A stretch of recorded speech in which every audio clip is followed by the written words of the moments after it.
right now, some of you are wondering what our channel and what our brand represents, but rather than explaining it to you, see for yourself.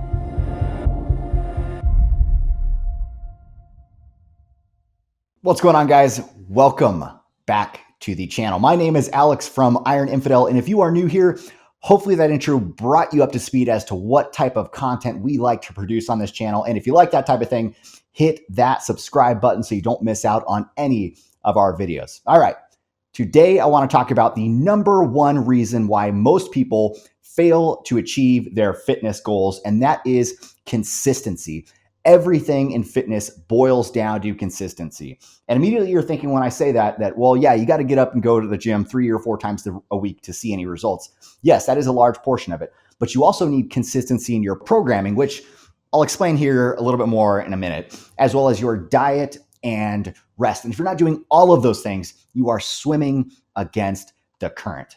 Now let's discuss the most obvious. Yes, you do have to get up, get off the couch, and go work out in order to see results. And for most people, depending on what their goals are, somewhere between 3 and 5 days a week for about an hour, that should be adequate to achieve the results they want to. But the ability to do that for years on end without losing discipline and taking months off, that's where it becomes very, very difficult for most of the population. Most people will work out for about 6 months. They're really motivated, and then they start to slowly lose that motivation and then take a few months off and then get back after it for another 6 months on, then a few months off. But the unfortunate reality is taking that approach to fitness, you're going to see minimal results, if any at all. And that's because you begin to degrade, your muscles begin to degrade after anywhere between 1 and 3 weeks of inactivity, depending on your diet, your age, your genetics. And that begins to accelerate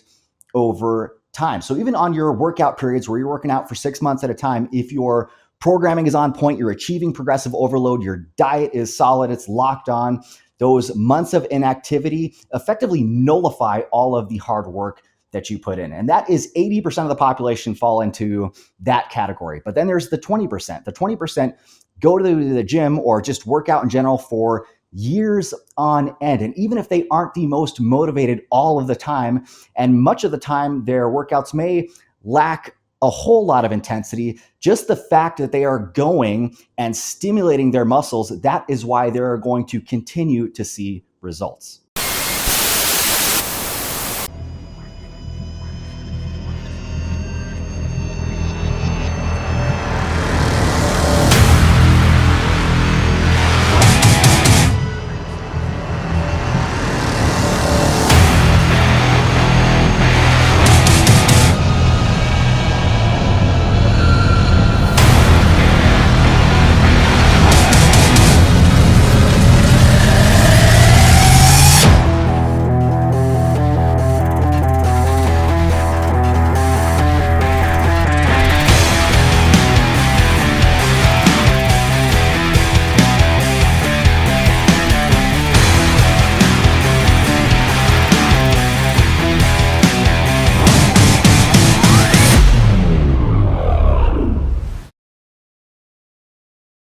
All right, guys, so I just finished up a workout. I'm currently running a push-pull program, which if you're not familiar, you are separating and isolating your pushing movements from your pulling movements, and you're hitting them each twice a week. Today, I was focused more on hypertrophy, so I had higher rep ranges and decreased rest times. So the next time I do a pull day, I'm gonna be more strength focused. So it's gonna be increased weight with increased rest times, just focused on moving as much weight as I possibly can. And most of you who follow this profile, you probably know my fitness goals already. I just want to be as well-rounded as I possibly can. So I want to be strong and fast and mobile, and I don't spend too much time on one aspect of fitness if it comes at the detriment of something else. And I also include a lot of resistance bands training into my routine just because it's great for connective tissue work, stretching, injury prevention, and it's also good for just breaking through strength plateaus when you actually get to those, which I can make a whole video of that in and of itself, which I'll do maybe at a later day. We actually sell these on our website. If you have not been to ironinfidel.com, head on over there and check out our merchandise. And while you're there, sign up to our newsletter if you want exclusive deals on our products as well as just exclusive content.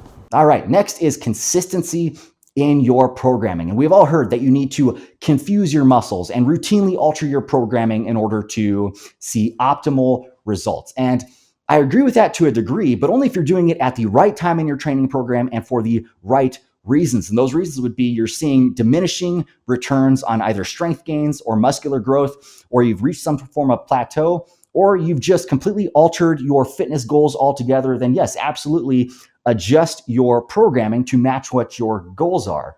But the number one way to induce muscle growth is through what's called progressive overload. And what progressive overload is, it means you're incrementally increasing the stress placed on your muscles through either increased weight or increased volume. There are other ways, say reducing the rest time between sets or increasing your range of motion, but the most common are increasing the weight or increasing the volume. And then your muscles have to adapt to overcome that added stress.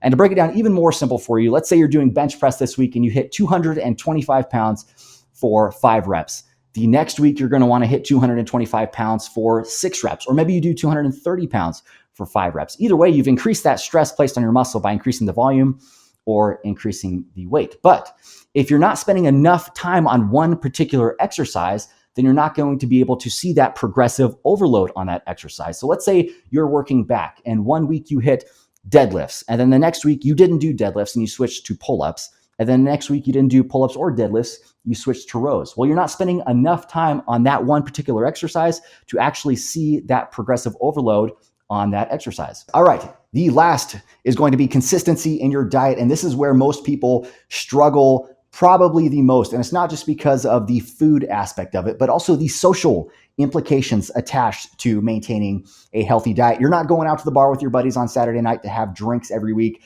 and you're not taking your girlfriend or your wife out for that hot date. Guys, you don't have to be perfect in your diet, but you should be aiming to consistently hit your calorie and your macro goals. Your aim should be to hit those goals at least 80% of the time through healthy food sources if you want to get the most out of your training. And this is going to be very, very difficult at first, but over time it gets easier and easier until ultimately it just kind of turns into your lifestyle. And the reality is the average gym goer is never going to outwork a poor diet. It does not matter how much time he spends on the elliptical or on the treadmill, you will never outpace a poor diet. So you should always be aiming to hit those goals at a minimum of 80% of the time. Guys, thank you for tuning in this long. I truly appreciate you. If you enjoyed this content or any of our previous content, don't forget to hit the subscribe button. Also hit that thumbs up button. Guys, thank you again, and I'll see you in the next one.